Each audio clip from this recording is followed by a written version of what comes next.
Ich denke, das Prinzip ist jetzt klar und jetzt will ich dir zeigen, wie Einweben geht. Und wir sehen es hier ein bisschen, wir wollen gucken, dass wir unsere 2 Fäden schön beieinander haben und die hinten gut mitgeführt werden. Das ist die Innenseite des Pulseira und diese Fäden hier sollen nicht so lang werden. Du kannst dann auch mit einem schönen Ring da rein, ohne dass der sich verheddert. Da machen wir jetzt das Einweben zusammen.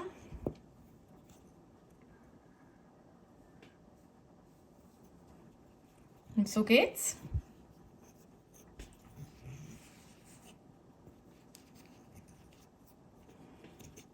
Und zwar haben wir ja jetzt hier an der Zeile 2 einmal Musterfarbe, zweimal Grundfarbe. 1, 2 und sagen wir jetzt mal, wir wollen mal 2 stricken und dann einweben. Und weil wir die Nadeln, die Fäden schon so schön auf dem Finger haben hier, kann ich ganz einfach einmal wie zum Rechtsstricken rein, unter der Grundfarbe durch und den Faden holen. Die nächste am besten gleich wieder normal abstricken, dann ist die Grundfarbe eingewebt. Und zwar siehst du zwischen den Maschenhinterteilen der Musterfarbe ist da schön drin. Und man kann einfach gemütlich weiter stricken. Es ist kein großer Aufwand, macht alles viel schöner. Einfach unter der Farbe durch und den Faden holen. So. Ja, die nächste dann wieder normal. Ein bisschen kann man den Faden auch mal runterhalten, wie es gerade geht. Und schon habt ihr eingewebt. So. Nochmal dritte Nadel.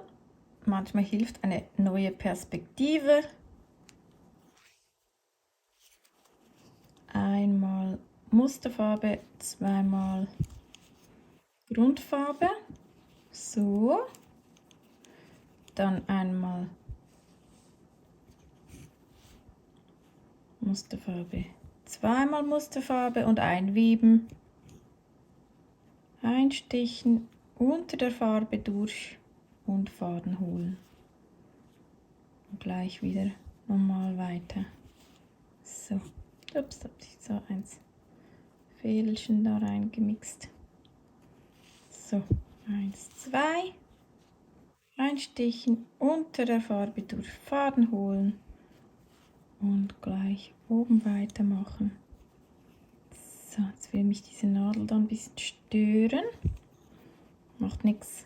Wir haben ja jetzt die dritte Nadel schon gestrickt. Na, siehst du? Toll, oder? Gut. Jetzt geht es natürlich weiter.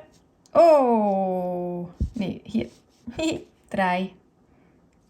Runde 3. So. Ich bin jetzt sicher, das kannst du schon alleine. Einmal Muster, 3-mal Grundfarbe und Rest in der Musterfarbe. Okay, viel Spaß. Wir sehen uns beim nächsten Video.